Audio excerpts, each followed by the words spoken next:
नमस्कारम दोस्तों, यदि हम थोड़ा सा अभ्यास करना शुरू कर रहे हैं, क्योंकि यदि बातें ही बातें करते रहे और हमने अभ्यास नहीं किया तो फिर हमारे भीतर कुछ भी होने वाला नहीं है, हम सुखी होने वाले नहीं हैं। और यदि अभ्यास शुरू करते हैं तो किस तरीके से करें।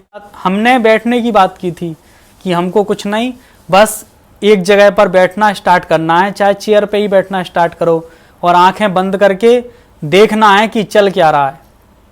जब हम आंखें बंद करके देखना शुरू करेंगे तो वो देखना हमें भी धीरे धीरे बहुत आनंदपूर्ण लगने लगेगा। वो एक खेल लगने लगेगा कि कैसे ये मन हमारा यूज करता है, हमारा इस्तेमाल करता है। जब हम बैठेंगे, आंखें बंद करेंगे तो थोड़ी देर बैठ पाएंगे, उसके बाद में ये मन कहेगा कि चल कहीं घूमने चलते हैं, कितने दिनों से घूमने नहीं गए।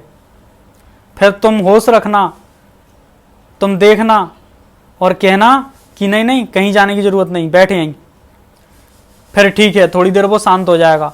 फिर वो कहेगा अरे उठो, चलो पानी पी लो यार, कुछ खा पी लो, बहुत देर हो गए, भूखे हैं। भूख मूख कुछ नहीं है, लेकिन उससे क्या है, तुम्हें यूज करने की आदत है। तो फिर तुम्हें इंस्ट्रक्शन दिया चल कुछ खा ले, फालतू बैठा है बहुत देर से। लेकिन तुम फिर कहना उससे कि चुप, बैठा रहे हैं। फिर वो टंकार मारेगा, फिर भीतर से लात मारेगा, एक दुलत्ती मारेगा। फिर कहेगा बहुत बोर्डम फील हो रहा है, बहुत बेचैनी हो रही, अब तो उठ जा, बाहर कैसी अच्छी हवा चल रही है, बाहर घूम ले। लेकिन तुम अब उसकी दुलत्ती से कुछ ना कुछ गड़बड़ करोगे जरूर, किसी ना किसी बहाने से तुम उठ करके बाहर जाने ही वाले हो। लेकिन ऐसा नहीं हुआ कि तुम फेल हो गए, फेल नहीं हुए, तुम 2 बार सफल हो गए, 2 बार उसको दबाने में सफल हुए हो, उसको 2 बार तुमने कमजोर किया है। तीसरी बार भले ही चलो ठीक है, फिर बाहर घूम घाम करके फिर इधर घूमेगा उधर घूमेगा, फिर मन नहीं लगेगा, फिर आ जाएगा अंदर। फिर तुम उसे देखना। ऐसे ये नहीं है कि अब दिन भर बैठे ही हैं, देखने का हमें हर जगह जहां जो वो कर रहा है उसकी जो हरकतें हैं।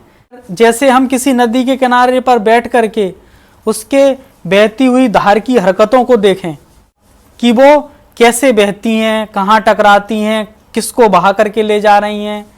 तो जैसे हम उनको देखते हैं वैसे ही इस मन के ड्रामा को देखने लगें, वैसे ही हम इस मन की बड़बड़ को सुनने लगें, इस मन के ड्रामा को देखने लगें, तो हम पाएंगे कि धीमे धीमे धीमे धीमे इस मन से हमारी एक दूरी बनने लगी। और जब इससे दूरी बनने लगेगी तब हम अलग होंगे और ये मन अलग होगा।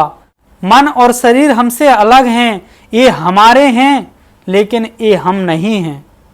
जैसे एक बल्ब होता है तो जो लाइट है उसके माध्यम से प्रकट होती है, लेकिन वो लाइट, वो इलेक्ट्रिसिटी, वो बल्ब नहीं है। वैसे ही ये शरीर और मन हम नहीं हैं, लग तो रहा है कि ये हम हैं। तो जैसे एक ट्रैफिक में फंसा हुआ कोई व्यक्ति है तो वो उस ट्रैफिक में जब तक रहता है तब वह बहुत दुखी और अशांत रहता है, उस ट्रैफिक से बाहर निकलना पड़ता है, उसकी बहुत सारी समस्याएं होती हैं, तमाम हॉर्न बज रहे होते हैं।